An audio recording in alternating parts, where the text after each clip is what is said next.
June 15th, 1994. Highgrove House. Summer stretches across the Gloucestershire countryside, and the annual garden party is in full bloom. The air buzzes with lively conversation, and the scent of freshly cut grass drifts through the gardens. Princess Diana scans the scene. Her eyes settle on Camilla Parker Bowles standing confidently by the rose beds, her laughter mingling with the quiet chatter of Prince Charles's friends. Camilla embodies the perfect hostess here, on Diana's turf, among Diana's own guests. For years, Diana's resentment had simmered, the indignities, the deception, and the constant demand for patience as her husband's infidelity continued. All those feelings built up into one explosive moment. Suddenly, in front of everyone, Diana strode through the crowd and slapped Camilla, freezing the garden into stunned silence. 200 faces turned in shock, but what the world never heard were Diana's whispered words in that tense moment, or just how close the monarchy came to unraveling after. June 15, 1994, the day disaster nearly reached the royal family. Earlier that day, the mood at the Gloucester garden party felt perfectly traditional, just another elegant gathering where Diana and Charles greeted their well-heeled guests and supporters at the country estate. But Diana had no idea that Charles had quietly arranged for Camilla to attend, sending a secret invitation to his longtime companion. As Diana stepped out of the car, her lady-in-waiting leaned in, her voice tinged with apprehension. "Your Royal Highness, there's something unusual about the guest list today." Diana's heart began to race. "What do you mean?" she asked.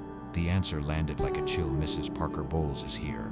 Prince Charles brought her as his personal guest. A wave of anger surged through Diana. "She's here?" she asked. The answer was harsh. Camilla had arrived early, escorted by her husband Andrew. Charles had even seated her right beside him at lunch, giving her the place of honor.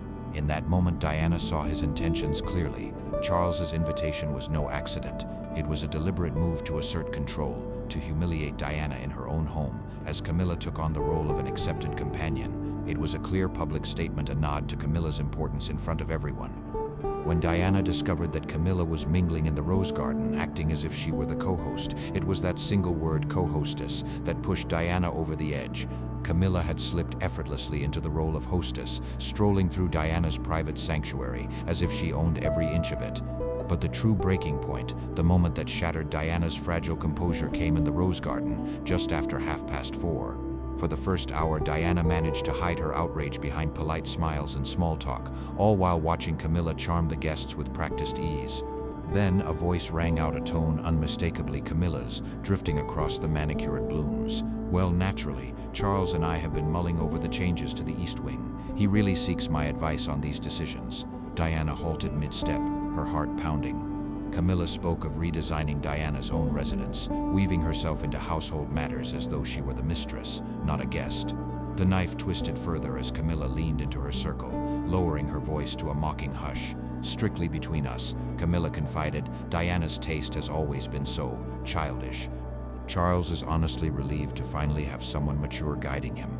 That was the final blow. The humiliation was inescapable, public, sharp, and impossible to miss. Laughter from the military wives swept through the garden, a painful chorus that left Diana overwhelmed with embarrassment. Camilla was openly mocking her, questioning her taste right in front of the guests Diana was supposed to impress. Then Camilla delivered her final insult. "Charles says once this divorce business is over, we can start hosting real parties again without all the chaos." For Diana, the truth landed hard with devastating clarity. Camilla was already picturing herself as the new Lady of Highgrove, stepping into Diana's place and making that claim in front of neighbors and acquaintances Diana would see again and again. In that moment, Diana realized her role had been reduced to a sideshow, an unwelcome placeholder in her own life. But there was no turning away now. What happened next would leave a mark on royal history. The confrontation came at 4:45 p.m. Determined and resolute, Diana strode toward the group, her footsteps echoing sharply against the stone.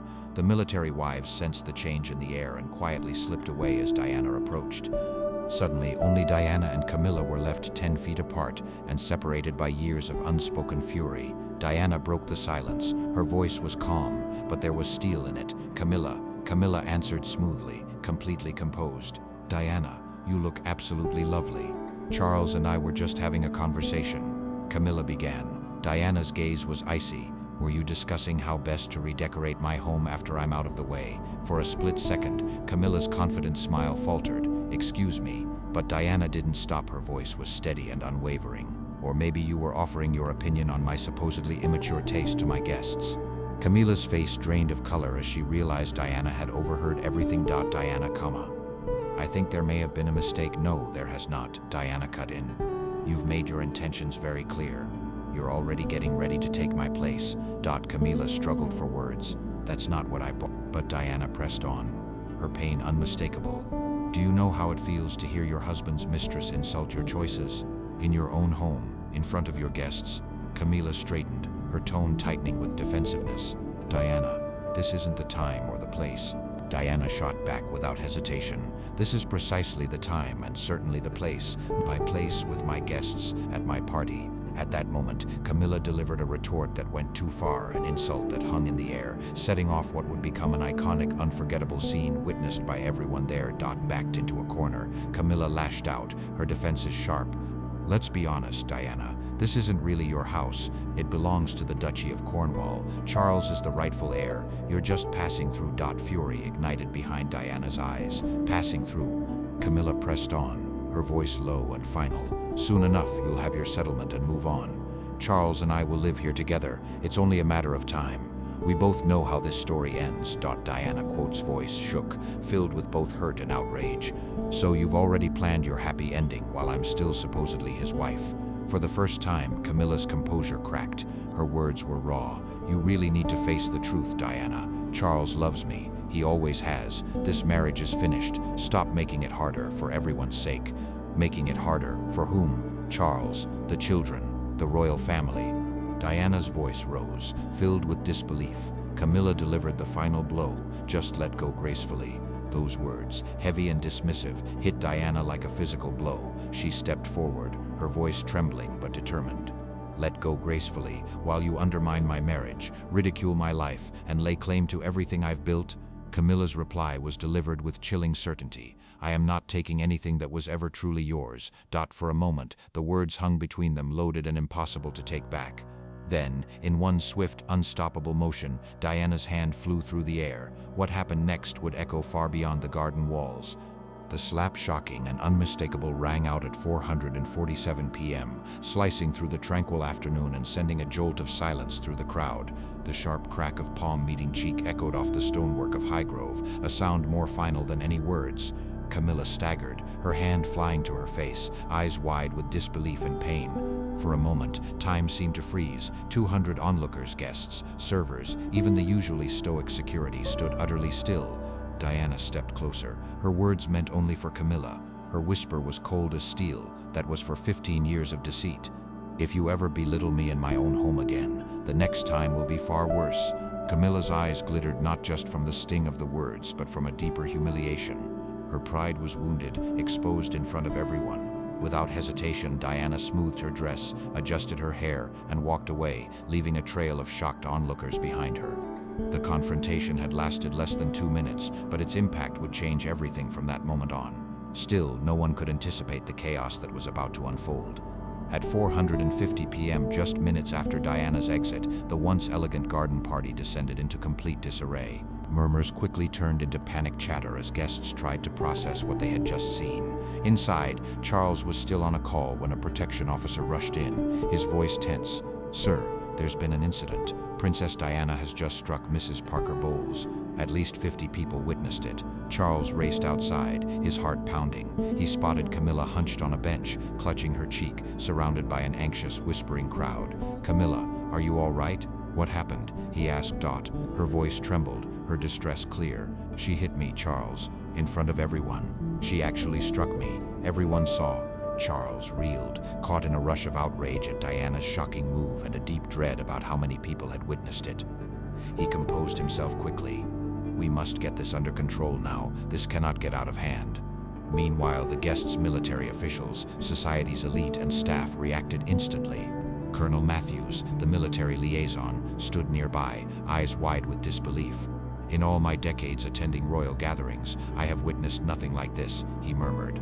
Lady Peyton, a well-known charity supporter, later recalled, "The princess looked absolutely furious, frightening even. I feared for Mrs. Parker Bowles. Sensing the weight of the moment, Charles shifted into crisis mode. He moved through the room, quietly urging guests to keep the night's drama contained, insisting the slap was just a minor disagreement, hoping to stamp out rumors before they could spread. But soon the attention returned to Diana. Just minutes after the incident, while Charles was anxiously tending to Camilla, Diana took charge. She gathered those who remained, and with remarkable composure, she addressed the room. "Ladies and gentlemen, I feel compelled to clarify what just took place. I did strike Mrs.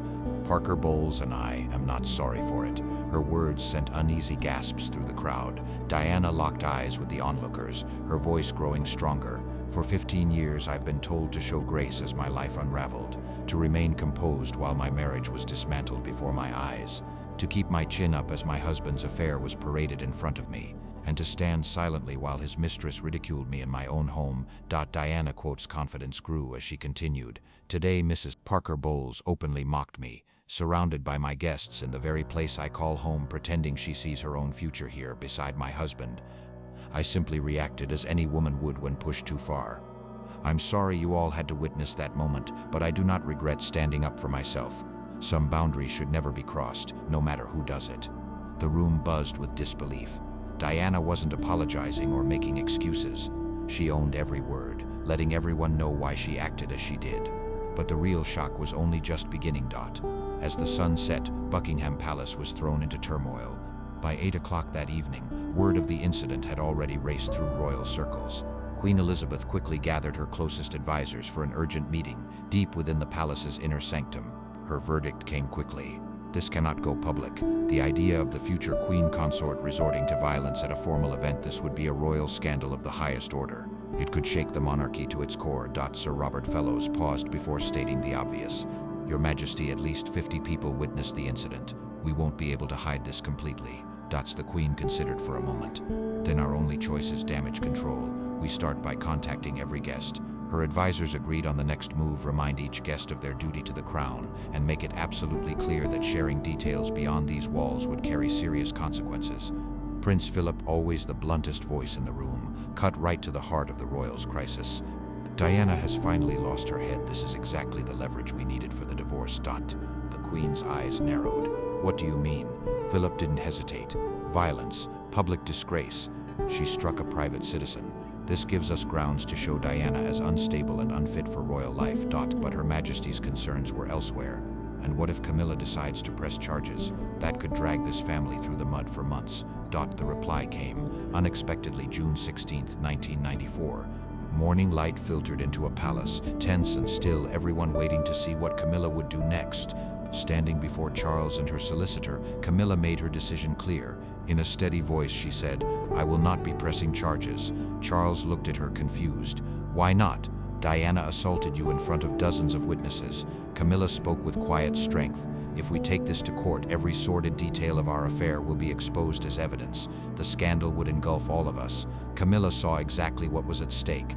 She warned that Diana's attorneys would jump at the chance to bring every secret into the open: letters, secret meetings, carefully made plans. Going to court would mean laying the entire affair bare, exposing not just Diana's anger but every detail that pushed her to this breaking point. "Besides," Camilla continued, her voice soft, "I don't want my legacy to be the woman who had the future Queen of England taken away in handcuffs. That's not how my story with you should begin." Suddenly, Charles understood that Camilla's logic was unbreakable. The sting of a slap might eventually fade, but a criminal case can never be erased from history. But what truly shocked everyone was what Diana revealed in private, just days later. On June 20th, 1994, trusting her closest friends, Diana finally let her real feelings show. She told Rosa Monckton, "I don't regret slapping her. In fact, I wish I'd hit her even harder." She was already planning to take my place. As Diana looked back on that unforgettable afternoon, she continued to share these thoughts with her inner circle, bit by bit.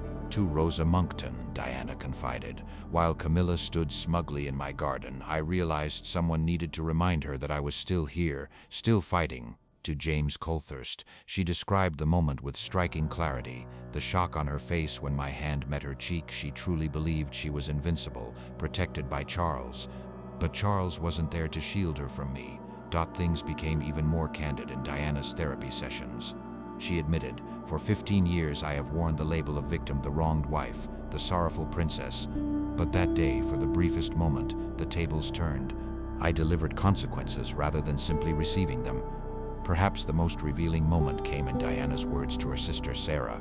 She said, "I have never felt more alive than I did in that instant." Years of humiliation, suppressed rage, and helplessness boiled over it, all erupted in that single act. It almost felt like therapy. Afterward, the royal family found itself on new ground. The slap was forever etched into memory, shaping reputations for years to come. Diana earned a newfound respect from those who had seen her as weak or docile. Others, however, withdrew their compassion, disappointed by her lack of royal decorum. But that day, Diana discovered a strength she didn't know she possessed. She realized she could fight back in more ways than just careful words or silent suffering. She discovered the strength to defend herself through action, not just emotion. For Camilla, the aftermath was intense. Her sense of invulnerability vanished, replaced by a constant wariness whenever Charles was with Diana. Uncertainty and fear crept in, shaking her social poise. Her confidence would never fully return. Charles, too, faced a new reality. He understood that Diana would no longer accept humiliation in silence. Now he moved with caution, always hesitating before bringing his two worlds together in public. The carefully managed story of a graceful and civilized separation began to fall apart before his eyes. Suddenly it was clear Diana could no longer be contained by palace protocols. Even the monarchy had to face a new, raw vulnerability. The world saw the royal family's polished exterior begin to crack, exposing real emotion and turmoil beneath generations of tradition. For years to come, palace insiders would remember that uneasy moment, knowing that when pushed, Diana would fight with everything she had. The infamous slap at Highgrove became much more than just a moment of anger. This was Diana's open challenge, bold and unforgettable, an act that shattered expectations, marking the true beginning of her rebellion. For 15 years, Diana lived the role she was given, bearing shame and heartbreak with perfect poise. She wore grace like armor and endured betrayal in silence. But when Camilla dared to belittle her, not only by taking her husband, but by taunting Diana on her own ground, Diana saw a new truth. Submission was not her only option. The slap that echoed through that garden wasn't just a moment, it was a signal. Diana had found her steel. She shed the image of the wounded, obedient princess. Never again would she accept silent indignity. In that single moment, her entire legacy changed. Maybe the greatest act of royalty is to let go of protocol, and if only once, simply choose to be human.